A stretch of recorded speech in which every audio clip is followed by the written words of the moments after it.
नमस्कार मित्रों, TV 20 news पर लगातार खबरें जारी है। अपने अपने क्षेत्रों की खबरों को देखने के लिए बने रहिए हमारे साथ। आइए नजर डालते हैं आज की मुख्य खबरों की तरफ। बसपा से निष्कासित पूर्व विधानमंडल दल नेता लालजी वर्मा ने कार्यकर्ता एवं समर्थकों की अंबेडकर नगर में बैठक कर अपनी ताकत का प्रदर्शन किया। हजारों की संख्या में जुटे कार्यकर्ताओं के बीच लालजी वर्मा ने अंबेडकर नगर से बसपा सांसद रितेश पांडे और कोऑर्डिनेटर घनश्याम खरवार पर बसपा सुप्रीमो को गुमराह कर पार्टी से निकलवाने का आरोप लगाते हुए हाथ में गंगा जल लेकर कहा कि मैंने कभी पूर्व मुख्यमंत्री अखिलेश यादव से संपर्क नहीं किया। साथ ही सांसद रितेश पांडे को चुनौती रैली कहा कि हिम्मत हो तो 2024 में बीएसपी के टिकट पर चुनाव लड़ें। अंबेडकर नगर कटेहरी विधानसभा के अपने कार्यकाल पर बैठक में जुटी भारी भीड़ को संबोधित करते हुए बसपा के पूर्व विधानमंडल दल नेता लालजी वर्मा ने कहा कि मैंने 25 वर्षों से बसपा में रहकर पार्टी के हित के लिए कार्य किया है। आज मेरी जो भी राजनीतिक हैसियत है वह पार्टी और आप लोगों की बदौलत है। लेकिन सांसद रितेश पांडे और घनश्याम चंद खरवार ने कुछ और नेताओं के साथ मिलकर बहन जी को गुमराह करके मुझे पार्टी से बाहर करवाया है। लालजी वर्मा ने कहा कि वर्ष 2005 में जब घनश्याम खरवार जब एक महिला के साथ पकड़े गए थे तब पार्टी मुखिया के कहने पर ही मैंने उनको पार्टी से बाहर किया था। उस समय बहन जी ने कहा था कि पार्टी में चरित्रहीन लोगों की कोई जगह नहीं है। लालजी वर्मा ने कहा कि जलालपुर उपचुनाव में रितेश पांडे ने ही पार्टी को हराया था। उन्होंने अपने संबोधन में कहा कि पंचायत चुनाव में घनश्याम खरवार ने टिकट बांटा था और उनका बेटा आलापुर विधानसभा के प्रभारी हैं, लेकिन वहां भी कोई प्रत्याशी जीत नहीं सका, जबकि मैंने कटेहरी से 4 प्रत्याशी जिताया है। साथ ही उन्होंने साथ में गंगा जल लेकर कहा कि मैंने कभी पूर्व मुख्यमंत्री अखिलेश यादव से संपर्क नहीं किया। मुझे कहीं जाना होता तो मुझे कई बार बड़े और मनचाहे पद का ऑफर कई दलों से मिला, लेकिन मैंने कभी को ठुकरा दिया। साथ ही बीएसपी सांसद रितेश पांडे को चुनौती भी दिलाई, कहा कि हिम्मत है तो 2024 में बीएसपी के टिकट पर लड़े, लोकसभा चुनाव लड़े। अपने सियासी भविष्य के बारे में लालजी वर्मा ने कहा कि क्षेत्र समाज और आप लोगों के हितों को ध्यान में रखकर ही कोई फैसला लूंगा। लालजी वर्मा ने कहा कि यदि पार्टी में वापसी नहीं हुई तो ऐसे दल में जाऊंगा जहां रहकर आपके हितों का ख्याल रख सकूं और इस जिले का विकास कर सकूं।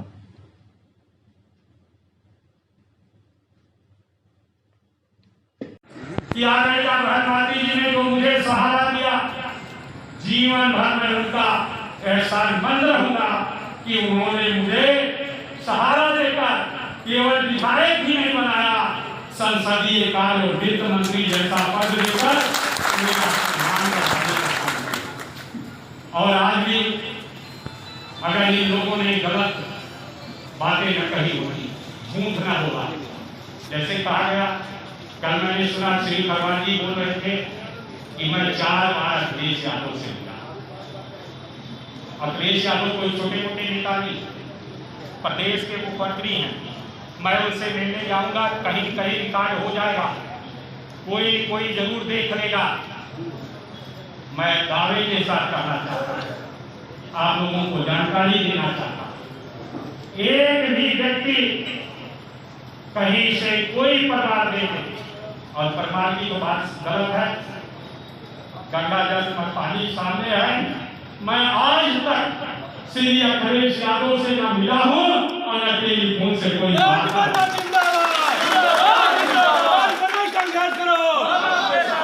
इसके बाद भी मेरे ऊपर आरोप लगाया गया मैं गद्दार नहीं हूं, धोखेबाज नहीं हूं।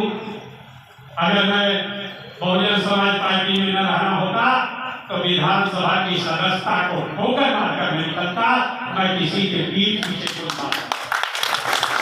मैंने कभी पद की लालच नहीं दिया, हालांकि बहुत लालच करने का प्रयास किया गया 2017 के चुनाव में, 2019 के चुनाव में, लेकिन मैंने कहा कि अगर इतना बड़ा सम्मान आदरणीय भारती जी ने दिया है, जब पार्टी मजबूत थी, तो पार्टी अगर आज कमजोर है, हम चुनाव भले में जीते, हम भारती जी का साथ छोड़कर कहीं जाने वाले नहीं है।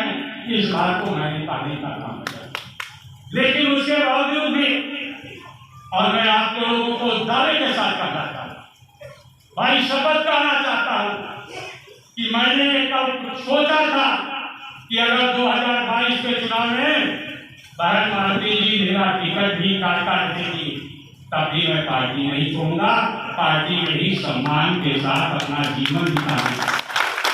इसलिए कि 66 साल मेरी उम्र हो गई, मुझे कोई लालच नहीं रह गया। मुख्यमंत्री के अलावा जितने भी पद है और अम्बेडकर नगर से इस वक्त की एक बड़ी खबर है, जहां आरटीओ ने चेकिंग के दौरान एक ट्रक को दौड़ाया और दुकान में ट्रक घुसा और जिसके बाद एक की मौत हो गई है तो एक की हालत गंभीर बताई जा रही है। आपको बता दें कि खबर आपको अम्बेडकर नगर से दिखा रहे हैं। अनियंत्रित ट्रक दुकान में घुसने की वजह से 3 लोग तो पहले घायल हो, लेकिन एक की हालत चिंताजनक होने की वजह से उसकी मौत हो गई और बाकी 2 लोगों का जिला अस्पताल में भर्ती कराया गया है। बताया जा रहा है कि बीडी मिश्रा चेकिंग के दौरान जो आरटीओ है चेकिंग के दौरान एक ट्रक का पीछा किया और ड्राइवर ट्रक को लेकर तेज गति से भाग रहा था। इसी में उसने अपना संतुलन खो बैठा और ट्रक एक दुकान में घुस गया, जिसमें 3 लोग घायल हो गए। इसमें की तो मौत हो गई, 2 लोग बुरी तरीके से घायल हो गए हैं। आक्रोशित ग्रामीणों ने घटना के बाद आरटीओ की गाड़ी को पकड़ लिया और उसे आग के हवाले कर दिया। हालांकि भारी संख्या में पुलिस पहुंच गई और शव को निकालने की कोशिश की जा रही है। मामला जिले के जलालपुर थाना क्षेत्र के पट्टी चौराहे का बताया जा रहा है। तस्वीर आपके सामने देख सकते हैं कि ग्रामीणों द्वारा किस तरीके से आरटीओ की गाड़ी को आग के हवाले कर दिया गया है। ग्रामीणों का कहना है कि अगर ये आरटीओ ट्रक वाले को नहीं दौड़ाया होती तो अपना तेजी से भागते वक्त संतुलन नहीं खोया होता, जिसकी वजह से एक बच्चे की जान नहीं गई होती।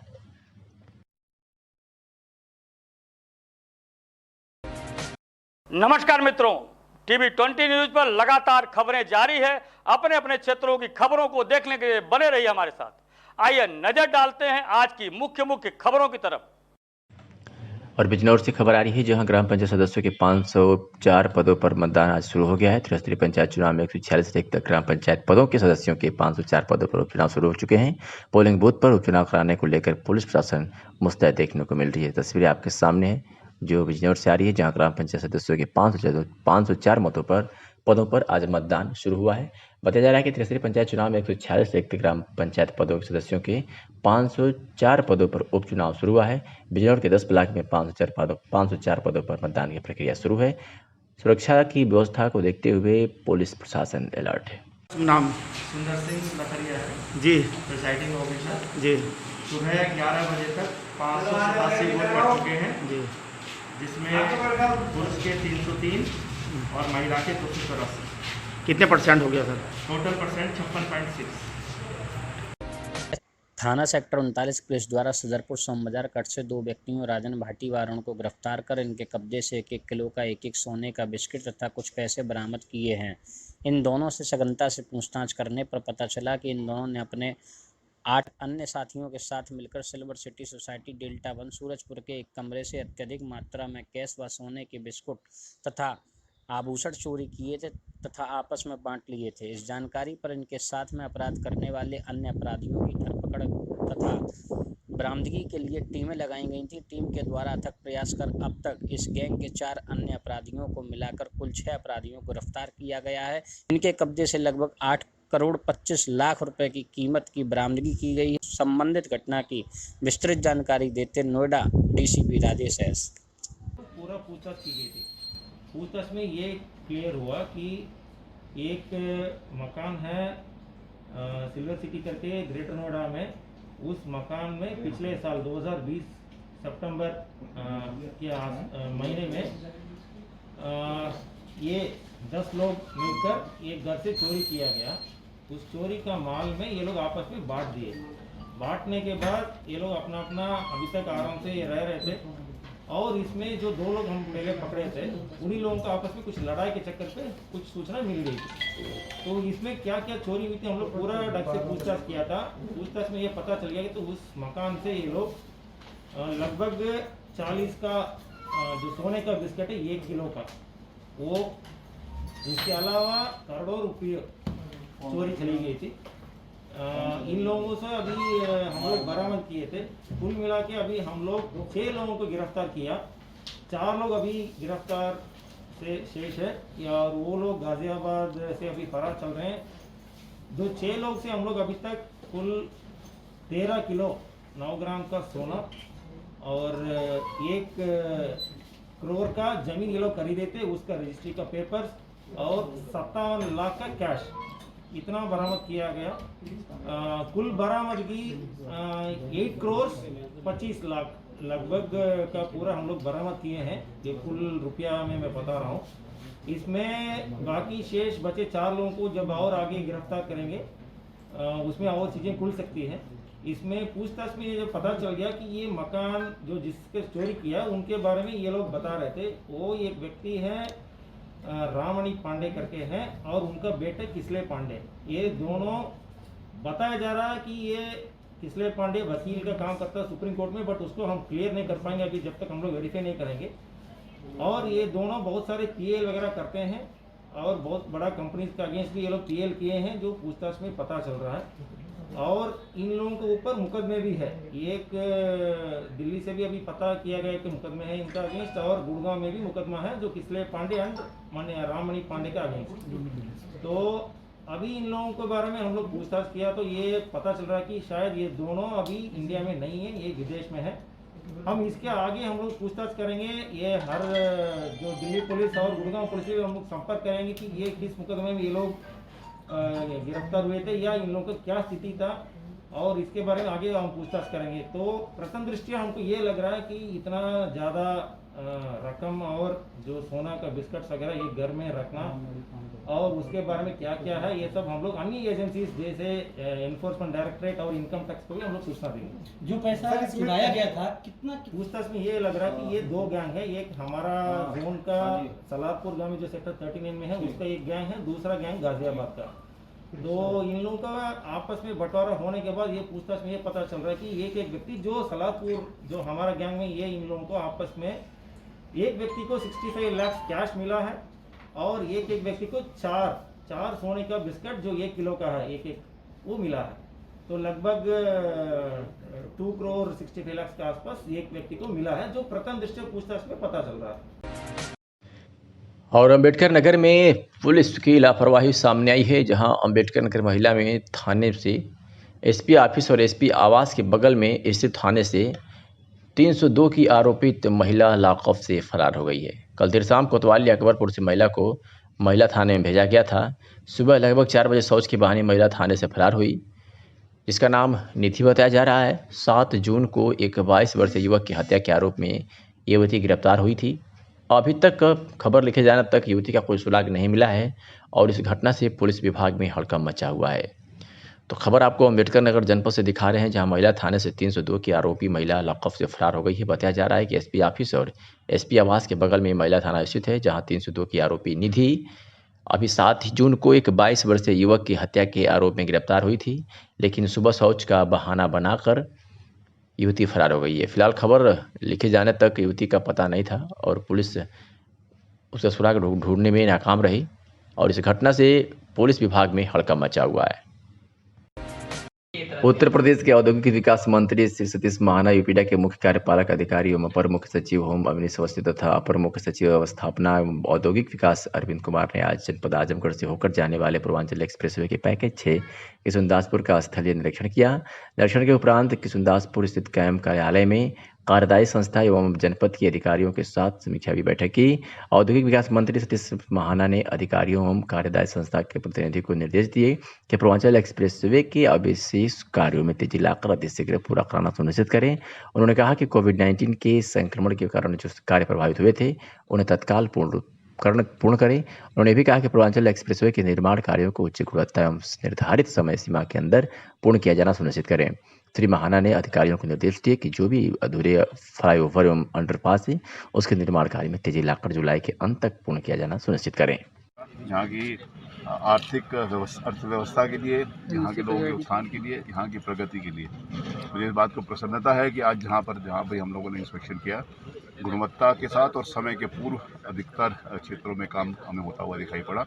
जल्दी ही इसका शुभारंभ माननीय मुख्यमंत्री जी के द्वारा या उनके द्वारा निर्धारित समय के ऊपर किया जाए। अच्छा सर, जो पूर्वांचल एक्सप्रेस की चल रही है उसमें उद्योग से भी जोड़ने के लिए कहा जा रहा था। अभी कई स्थानों के ऊपर यहाँ भी हमने बैठक करके इस बात को ये कहा कि जहाँ पर भी इंटरचेंजेस हैं, जहाँ पर लोग चढ़ते हैं या उतरते हैं पूरे एक्सप्रेस हाईवे पर, उसके आसपास ज़मीन चिन्हित कर ली जाए और वो वहाँ पर हम इंडस्ट्री स्थापित करेंगे। क्योंकि अगर किसी ने आज दिल्ली से भी और लखनऊ से भी, फॉर उदाहरण के लिए दिल्ली से किसी ने यहाँ पर इंडस्ट्री लगानी है, वो यहाँ पर 7-8 घंटे के अंतर्गत आ सकता है और एक्सप्रेस हाईवे के किनारे और इस क्षेत्र में भी जो लोग इंडस्ट्री लगाने के लिए यहाँ से बाहर जाते थे, जो यहाँ पर आवश्यकताएं हैं उसके लिए दूसरी जगह जाकर देखते थे। मुझे लगता है कि अब वो उनको उनकी जो ज़मीन की खोज है, जो इंडस्ट्री से सुविधाओं की खोज है, अब उनको अपने ही ज़िले में मिल जाएगी और इस एक्सप्रेस वे के किनारे मिलेगी। सर कितना % काम लगभग पूरा हो चुका है? मैं कहूँगा 90% से ज़्यादा काम पूरा ओवरऑल अगर लिया जाए पूरे एक्सप्रेस वे के ऊपर तो 90% से ज़्यादा। सर अप्रैल में इसका उद्घाटन माननीय प्रधानमंत्री जी के द्वारा होना था, लेकिन कोविड की वजह से नहीं हो सका। कोविड की वजह से नहीं हो सका, क्योंकि कोविड हमको मालूम है कि पिछले वर्ष भी कोविड ने थोड़ा सा नुकसान किया था, अभी भी नुकसान किया, लेकिन फिर भी जैसे मैंने प्रारंभ किया था वो निर्धारित समय से 6 महीने से पहले ये काम पूरा हो जाएगा। ठीक। उत्तर प्रदेश में त्रिस्तरीय पंचायत चुनाव के संपन्न होने के बाद किन्हीं कारणों से खाली पड़ी ग्राम प्रधानों, ग्राम सभा सदस्यों, क्षेत्र पंचायत सदस्यों के पद पर आज चुनाव संपन्न कराया गया। इसी क्रम में महाराजगंज ब्लॉक के एकमात्र सबसे हॉट क्षेत्र पंचायत सदस्य सीट बलियाचक में मतदाताओं किनमें अपने प्रत्याशी को जिताने की होड़ में लगे हुए हैं। बता दें कि भाजपा नेता माता प्रसाद यादव की पत्नी, जो कि इस क्षेत्र से बीडीसी के रूप में चुनी गई थी, परंतु उनके निधन के बाद उस पर चुनाव कराया जा रहा है। इस बार उनकी लड़की रेखा यादव प्रत्याशी के रूप में चुनाव लड़ रही हैं, जिनको ब्लॉक प्रमुख महाराजगंज से प्रमुख पद के प्रत्याशी के रूप में चुनाव लड़ने के लिए खड़ा किए जाने की कवायद चल रही है। जिसके कारण क्षेत्र के मतदाता के साथ साथ क्षेत्र के सभी दलों के छोटे बड़े नेताओं में अपने अपने दल के पक्ष में सीट हासिल करने की होड़ लगी हुई है। ऐसे में प्रशासन पूरी तरीके से मुस्तैद है। 7 चुनाव संपन्न कराने में प्रशासन लगी हुई है। अब देखना है कि किस करवट बैठता है। अतरौलिया में रिक्त पदों पर पुनः एक बार चुनाव शुरू हुआ है। सुरक्षा के भारी बंदोबस्त पुलिस की तरफ से देखने को मिल रहा है। अतरौलिया ब्लॉक के अंतर्गत मीरपुर क्षेत्र पंचायत सदस्य पद की सीटें खाली हो गई थी। वहां पुनः शनिवार को सुबह से मतदान कराया जा रहा है, जिसके क्रम में अतरौलिया ब्लॉक के अंतर्गत मीरपुर क्षेत्र पंचायत सदस्य की सीट विजयी प्रत्याशी की मौत के बाद खाली हो गई थी। इस सीट की 2 बूथों मीरपुर चनैता, जिसकी बूथ संख्या क्रमशः 37 और 172 पर आज पुनः मतदान शुरू किया गया है। मतदान काफ़ी शांतिपूर्ण चल रहा है। दोपहर 12 बजे तक चनैता की बूथ संख्या 172 पर 890 वोटर हैं, जिसमें 350 वोट डाले गए हैं। इसमें 145 महिलाओं ने अपने मताधिकार का प्रयोग किया, तो वहीं 201 पुरुषों ने वोट डाले।